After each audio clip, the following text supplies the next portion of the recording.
मुद्दे तमाम।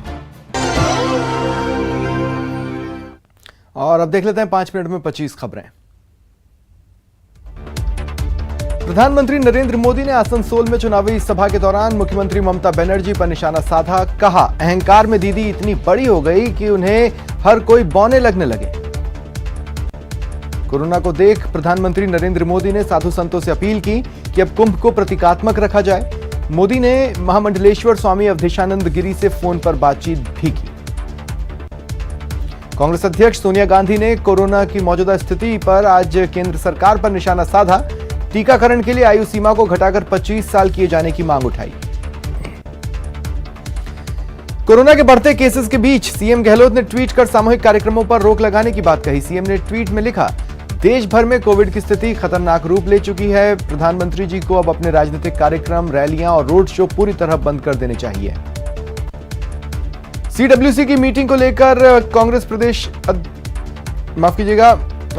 प्रदेश प्रभारी अजय माकन ने बताया कि कांग्रेस ने केंद्र को कई सुझाव दिए और महामारी के खिलाफ एकजुट होकर लड़ने की बात कही। उन्होंने कहा, केंद्र सरकार कोरोना मैनेजमेंट में फेल हुई। दिल्ली में तेजी से बिगड़ रहे हालात को देख मुख्यमंत्री अरविंद केजरीवाल केंद्र से ऑक्सीजन की सप्लाई और रेमडेसिविर इंजेक्शन की डिमांड की है।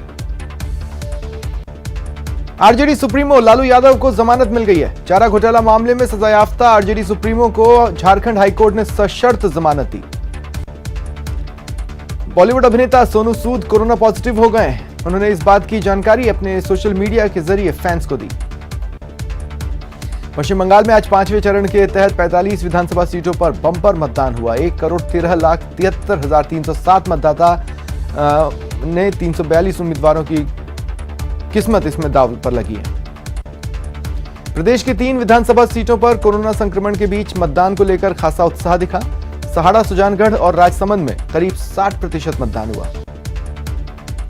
बीजेपी प्रदेश अध्यक्ष सतीश पूनिया ने उपचुनाव को लेकर कांग्रेस पर निशाना साधा। पूनिया ने कहा, सरकारी मशीनरी के दुरुपयोग के बाद भी कांग्रेस चुनाव हारेगी। परिवहन मंत्री ने बीजेपी के आरोपों पर पलटवार किया। प्रताप सिंह खाचरियावास ने कहा कि बीजेपी हार की बौखलाहट में बयानबाजी कर रही है। देश में कोरोना वायरस से लगातार हालात बिगड़ रहे हैं। पिछले 24 घंटे में देश में रिकॉर्ड 2,34,692 लोग संक्रमित पाए गए। वहीं 1,341 लोगों की मौत हुई। राजस्थान में बीते 24 घंटे में 9,000 से ज्यादा केसेस आए। महामारी से 37 लोगों की जान गई। राजधानी जयपुर में सबसे ज्यादा नए केसेस मिले।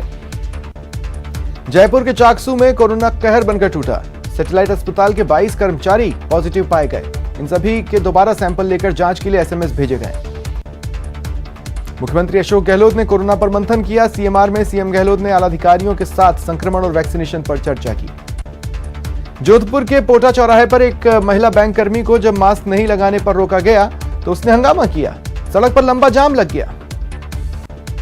उदयपुर में एक युवा ने रमजान के मुबारक महीने में प्लाज्मा देकर मिसाल पेश की। अकील मंसूरी ने रोजा रखे हुए प्लाज्मा डोनेट कर गंभीर रोगियों की जान बचाने की कोशिश की।